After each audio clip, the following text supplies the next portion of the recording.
Your rising tech leaders are failing, and it's not their fault.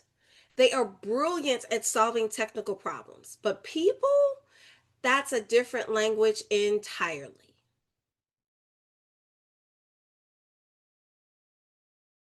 Here's the truth most companies ignore: 60% of first time managers fail within 2 years.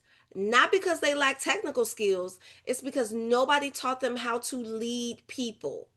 You can't code your way through conflict. Algorithms don't teach empathy, and data doesn't build trust. Your promoted engineers need emotional intelligence or they will keep struggling.